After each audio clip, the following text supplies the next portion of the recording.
Hi, everybody. David Noor back with another episode of our Are You SKO Ready for 2026? Like many CRO friends, they're trying to finish the quarter strong, finish the year strong, but you cannot take your eye off the ball, which is right around the corner is another year and another chance to really use SKO as more than an event, as really a launching platform for ideas and perspectives and how you want the team to hopefully think, feel, do things differently for the new year. For this episode, I'm elated to be joined by Brad Lochman. He's the Chief Sales Officer at QGenda. And today we're talking about this idea of a blueprint, kind of taking your planning, your ideas all the way through breakthrough and really getting through the reps, getting through the field organization and making sure it's the best one yet. So Brad, welcome to the session. Thank you, David. Always a pleasure to chat with you. It's great to have you. Brad, for those who that may not know as much about you or QGenda, can you just talk a couple of minutes about where you've been, what you've done, and kind of what are you guys focused on now? Happy to do that. So I've been in Atlanta my whole working career, and I've been in sales my whole working career. Started out as a guy carrying a bag, 23 years old, and moved into management and some more senior roles, and kind of took off from there. But yeah, largely tied to the healthcare IT business. I've been in that segment of my career for the last, call it 25 years. So it's been good to me. It's been a reliable business, lots of problems to solve, which is always good. Never seem to resolve all of them quite, which keeps us in business. The focus of QGenda is this is a roughly 18-year-old business that was founded by our current CEO. So he's still with the business, Greg Benoit. And we kind of found ourselves through Greg in the kind of niche of physician scheduling, and then continue to broaden that offering from there to get to enterprise provider scheduling, then nurse and staff and full workforce, time and attendance, capacity elements, essentially all things enterprise workforce management. So that's really where we focus today across kind of all segments of healthcare, hospital health system, academics, MSOs, and so forth. So for our CRO audience, can you share a little about the sales team, go-to-market team footprint? How many reps? Do you have named accounts, geographies? Kind of talk about, as you think about your SKO, who's that target audience you're trying to engage?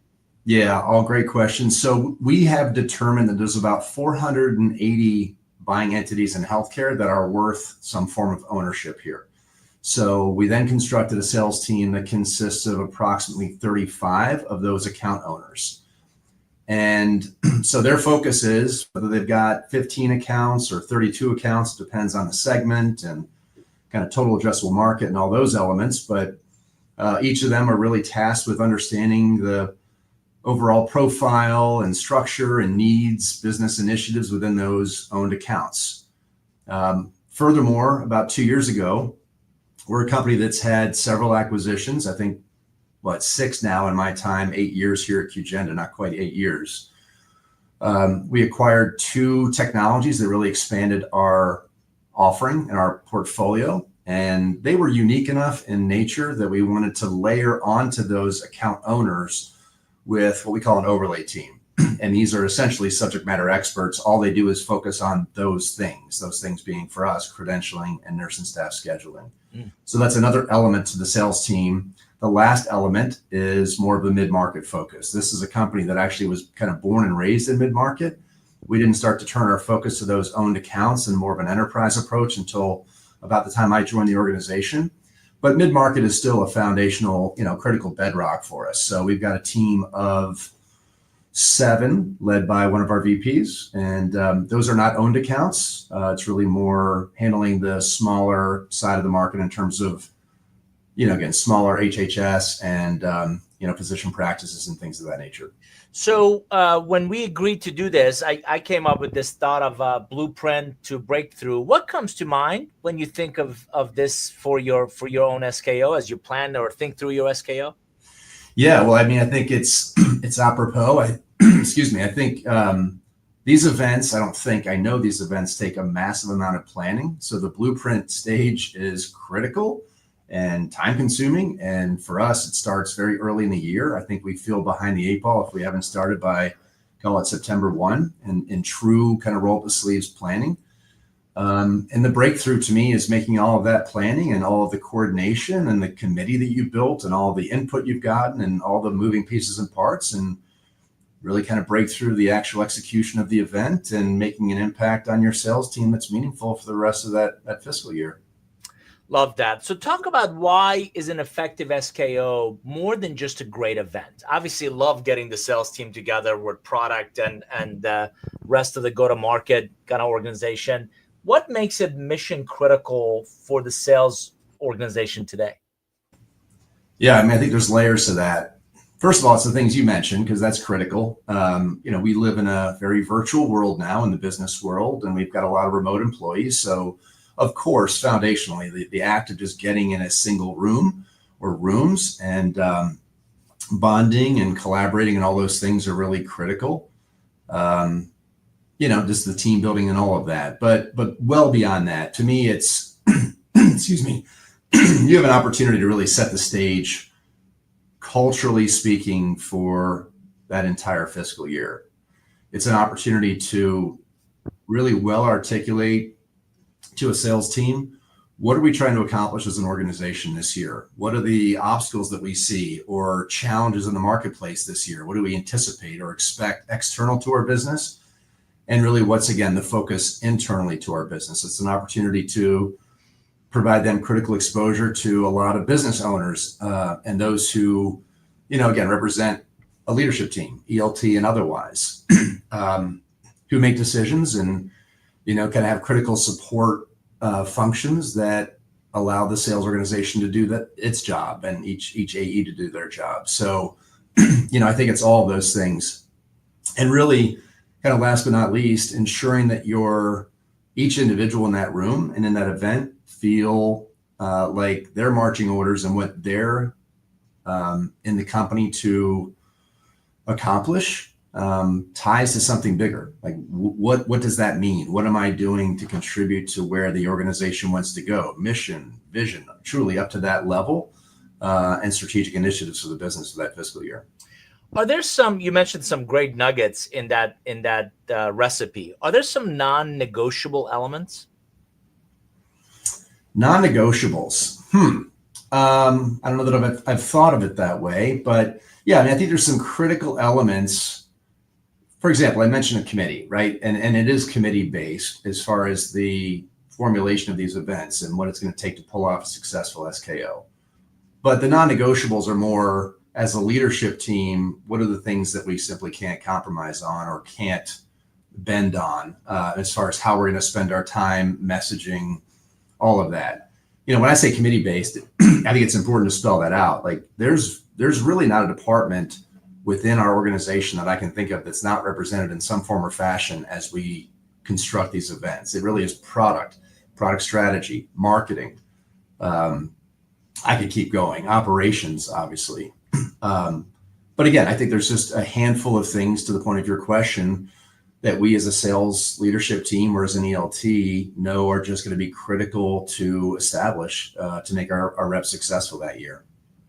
Let's talk about striking a balance. Love the blueprint, love the planning idea, love the committee. How do you strike a balance between, I love the inspirational, right? Get them excited about where we're going, but you got to also do enablement. And you also got to create accountability in the SKO agenda. So how do you strike a balance between those different demands? Yeah, I mean, that's what it is. It's a balance. And by the way, that balance to me is also when to know when you've got messaging for the entire team versus messaging that is more, I'll say granular, but more specific to a segment of that population. This is something that we struggle with, honestly. Like, how often do you fill a big ballroom full of, I'll make it up, 150 people versus have breakout sessions of 25 or 30 people? And so ensuring that, again, here's a part of the balance from my perspective is you got to ensure that everyone hears those broader messages, but also is engaged by hearing things that are more germane and specific to their role and their contribution. So that's a big part of the balance from my standpoint.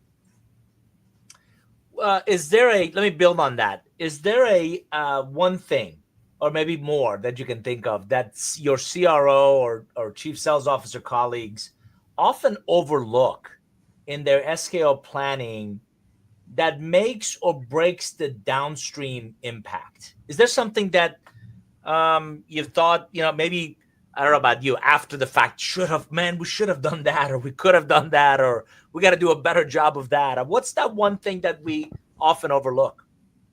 For me, and there's not one right answer here, it's just personal experience. For me, it's hard to start planning too early. That's a lesson we learned the hard way. And then B, I would say ensuring that this isn't about 2 or 3 leaders, as much as we love to hear the sound of our own voice, droning on for 2-3 days, whatever your SKO looks like. Meaning, we survey our every team member at the end of these events, and it's made us a better organization and a better capable of our SKOs as a result over the years. But what we continue to hear back is what resonates most with them isn't as much what comes out of my mouth or any other leader within our organization. It's more, my gosh, having that customer panel was incredible. Like every minute of that, I was hanging on every word coming out of their mouths. The same for like industry experts. So we've had, again, the details don't matter as much, but we've had industry experts who can speak to what's going on outside the 4 walls of QGenda and the things that are going on in detailed sense in the market that are directly germane to, how that salesperson operates within a fiscal year.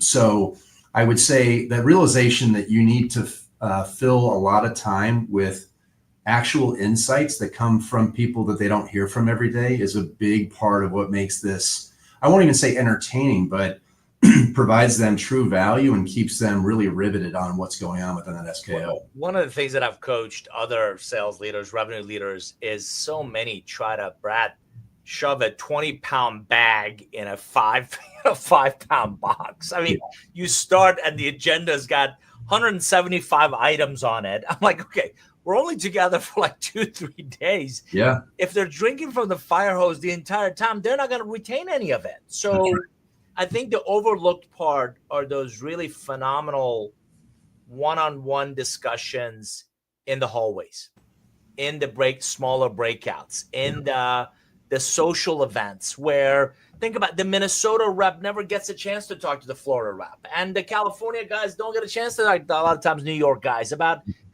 congrats on that great deal. How'd you do that? And how did you overcome? And that competitor, and what did they do? And so a lot of those hallway conversations become invaluable. And if you just overpack it with agenda, you're not really giving anybody a chance to have those informal discussions. You're making a great point. There's so much as you plan these events that's on your mind, and you're so eager to relay so much in terms of policy, procedure, content, you name it, that it really can be overwhelming. So I think that's something that you've got to fight.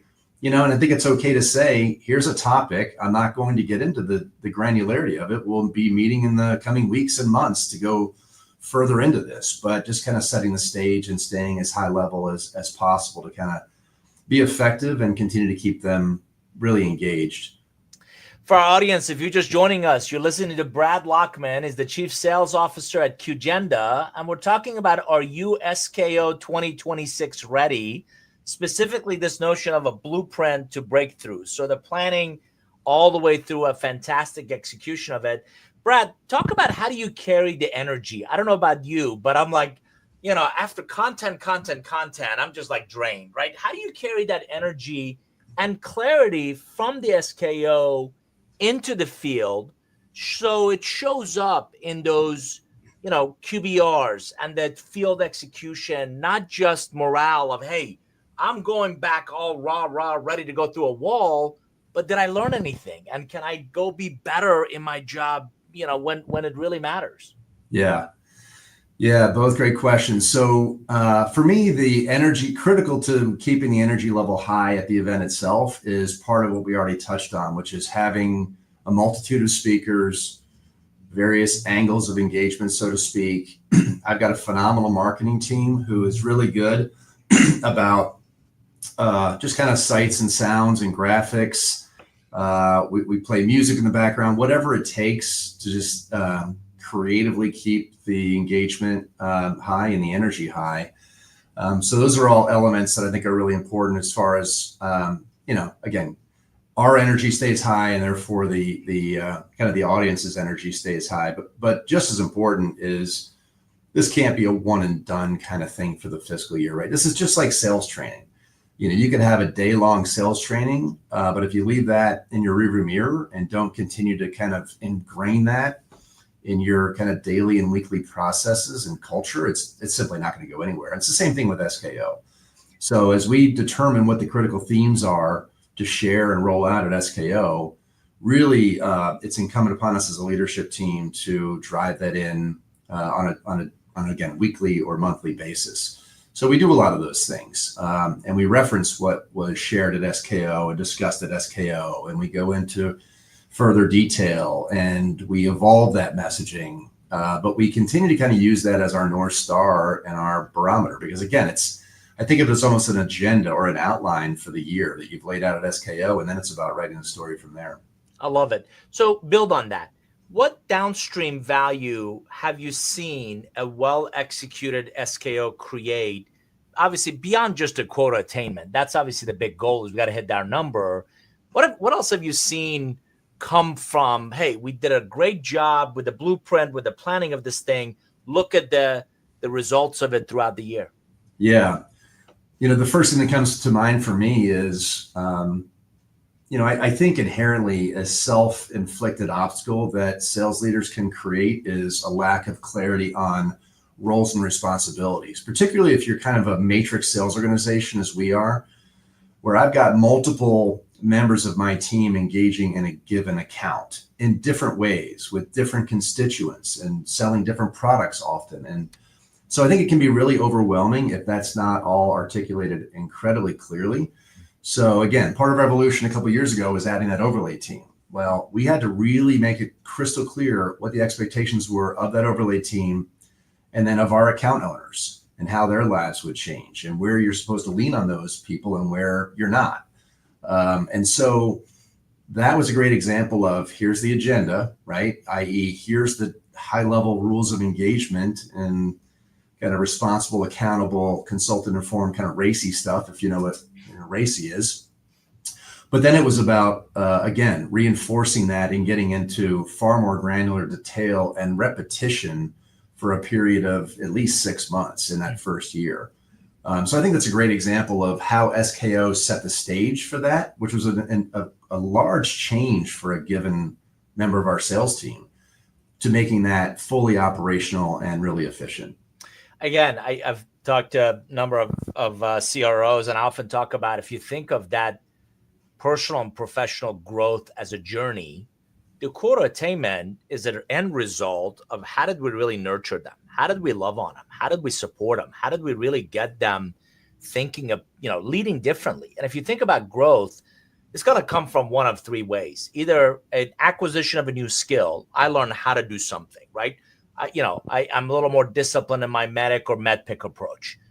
Knowledge, which is the application of it. Oh, here's, in any deals over 100K or certainly 500K, you're going to get 7 or 8 no's. How did I navigate my way through that process, and what worked and what didn't work for me and my types of clients? And then lastly is really behavior changes. And behavior changes are never a switch, they're always a dial. So how do we really ensure the right behaviors, them thinking, leading, doing things differently, is reinforced throughout the year? That's what we found to be really, really impactful in those downstream results. Moving on to cross-functional teams, right? I'm always nervous about people we're going to leave out, or people we're going to jip out of their time. Marketing, product, customer success, obviously they all want time and attention. So how do you ensure that the SKO is really aligned, and it's really an enterprise or company-wide alignment tool, not just the sales event? How do you ensure they're involved in kind of the planning all the way through, again, the downstream implementation of what we talk about at SKO? Yeah. So just as I mentioned, it's important to get into the planning stages early. And a big part of that is, for example, if, and I believe you should involve customers, you need to give them the courtesy of, hey, 4 months from now, we're going to have an SKO. We'd be delighted to have you join. And here's kind of what we're looking for from you, all of those things. The same applies for the cross-functional piece. When I'm approaching our chief product officer or someone in our customer experience team, whether it's a VP or our chief customer officer, whatever that function is, it needs to happen early. Now, I'm not as interested in simply allowing any of these people to brand or, hey, just kind of share with us whatever you want to share with us. It's more under the guise of, what do you have that's compelling? And how do you, and by extension, your employees and your organization plan to best support our success next year? And so that's the real focus. So whether it's, again, my chief people officer, my chief product officer, customer officer, again, any of their VPs, they know that they're presenting kind of with that expectation. So the sales team wants to know, and to your point, Nora, like this is not a time to go, here's your quota for the year and here's the KPIs and expectations. I mean, that's very granular stuff. We have got plenty of time throughout the year to continue to focus on all those things. It's more, why do we believe you're going to be successful this year? How are we teeing you up for that success? How are we obsessing about giving you all the things that you need to not have any excuses and to be successful? And so that's how my business unit leaders and the cross-functional element is handled. Here's what product is going to do for you in 2026. Here's our roadmap. Here's why that roadmap is important. Here's the needs we heard in 25 or 24 that created this, kind of path from a product evolution perspective. So that's just one example, right? But that's a critical kind of angle to whatever content they're sharing. I love that. And again, you would appreciate this, and I know you live this. I often talk about relationships go bad with misaligned expectations. So I love being crystal clear with product and marketing and customer success. Here are the expectations that we're going to bolster the success of this team. Respectfully, it's not about you. How do you enable their success? How do you enable their competency, capability, and success in the field? And really love the idea of using the SKO almost as a launching pad of here's the enablement, here's the empowering, here's how we're just not going to tell you that failure is not an option. Here's how we're going to, again, arm you with the ammunition to get out there and you feel like you are carrying a team and you're carrying a whole lot of resources that are there to help you succeed. So yeah. Love how you're thinking about that and getting, again, the other parts of the organization really on the same page into how do we do this effectively. For our audience, again, if you just joined us, you're listening to Brad Lochman, Chief Sales Officer at QGenda. We're talking about, are you SKO ready for 2026? And you're going to be delighted to hear that we've created this ultimate checklist that you can download from the Avneer LinkedIn account, from my account. And it talks about not just a lot of the foundational list that I think a lot of leaders already know, and I always say best practices aren't going to help you if you don't get these things right. But we also I've talked to enough SKOs, and I've done plenty of them myself, that we've come up with some really best practices to really help you shine, from that strategic design to agenda architecture, content and learning. Obviously, how do you create experience and energy? Go-to-market ops. It's no longer just revenue ops or revenue operations. It's got to be really go-to-market ops that's helping managing, manager enablement. Those sales managers are really some of your biggest assets back in the field. They might see Brad periodically or the CISO or CRO at a period of time, but how about those managers, and how do we really help those managers inspect what they expect? Culture and recognition, comp, territories, go to market, and again, post-event reinforcement. So these are some really good nuggets that we've captured. By the way, a very handsome, very charming keynote speaker at the end. I don't want to brag on him a little too much, but this is also some really good nuggets from just years of doing this that we think would be particularly valuable. But Brad, let's get back to you. How do you measure the SKO ROI? You and I both know it's a big investment of time, effort, resources to get buy-in from the leadership team and of course the finance and CFO organization, and get everybody together. What metrics do you guys track to confirm the blueprint is in fact delivering breakthroughs? Yeah, look, I wish I had a better answer on that than I do. I mean, it's a fair question, and it's how we evaluate the vast majority of our investments of time, energy, and money. I think SKO for us is honestly a little bit of an exception to that. I might be a little bit of a contrarian in this regard. We look at this more as we owe our team this investment. Do I get a return on investment? I'm convinced I do. Can I tell you exactly what that return is? Very difficult to articulate. It's almost like sales training in a lot of ways. Like I can invest 80 grand, 100 grand in sales training. I don't know that I could go to my president or my CFO and say, here's the specific ROI I got on that. But I think there's some pretty tight correlations I can speak to or point to when it comes to the success and then ultimately the bookings that we're seeing out of the the sales team. So yeah, I think we've honestly, again, might be a bad answer for you, but we have somewhat taken ourselves off the hook as far as because we go to the CFO every year and myself and our chief marketing officer, and we say, this is what we're looking to spend on the event. This is the budget. And typically there's some discussion there, but largely it's approved, and it's approved without a very tangible ROI, because we all know the same thing, that there is no alternative to investing mightily in this. And so the returns are soft is the bottom line. They're there, but they're soft. It's everything from, again, enthusiasm, buy-in, satisfaction, efficiency, effectiveness, productivity. I could keep going. I think we're convinced of all those things, but if anyone has any really good ideas about how to measure that throughout the year, I'm all ears. Would love to hear from the audience on how they've measured. But I got to tell you, I really appreciate your comment about, we owe that investment. I'm reminded of, you've probably seen this meme, a CFO who asks the CEO, what happens if we invest in the training and development of our people and they leave? And the CEO turns around and says, what if we don't and they stay?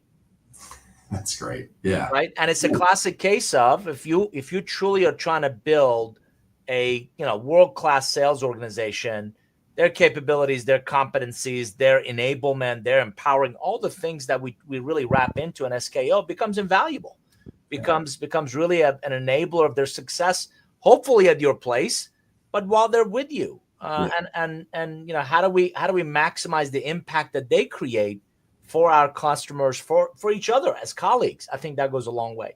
Yeah. Certainly, last but not least, if you had to leave a fellow CRO or chief sales officer with one breakthrough insight as they plan, the spotlight is on. Here you go, Brad. As they plan their SKO 2026, share one insight, something that you're really passionate about, that you want to make sure they consider, they think about, they really carry as a connective tissue through their plans. Yeah, well, there's a lot to choose from there, but I'll go with this one. I think it's critical to make the environment very celebratory. And I say that might sound somewhat obvious, but look, we all have good years, bad years, okay years. I think regardless of the environment, you've got to find an opportunity to celebrate, whatever that celebration is based on. I think you have to have an opportunity or create an opportunity to, find success stories. And again, it might even be a tough fiscal year, but find the stories. Allow someone to grab the microphone and get on stage and explain what little success or win that they had. How did they get there? What are some opportunities for the rest of the team to leverage that and learn from that and recreate that?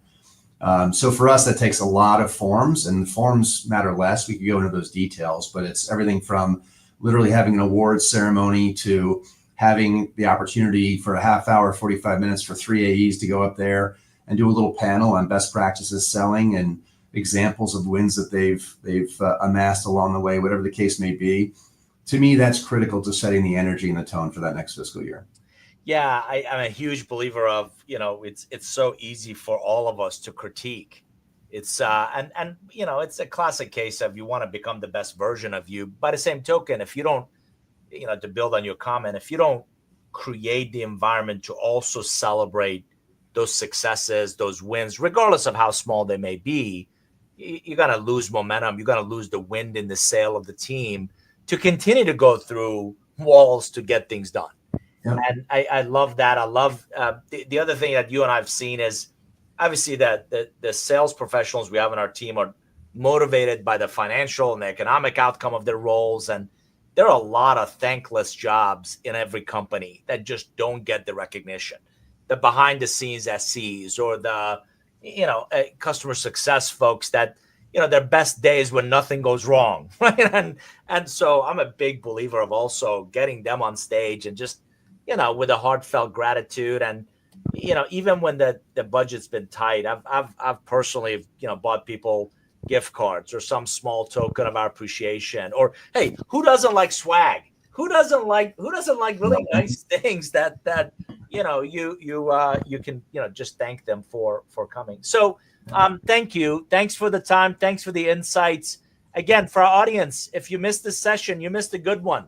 Brad Lochman is the Chief Sales Officer at QGenda. We spent some time talking about blueprint to breakthrough. And the question is, are you SKO 2026 ready? Don't forget the ultimate checklist. I don't want to flex on Brad, but there also are contemplating a very handsome, again, the handsome thing keeps coming up. Very handsome, very charming, a good idea or two from time to time, keynote speaker.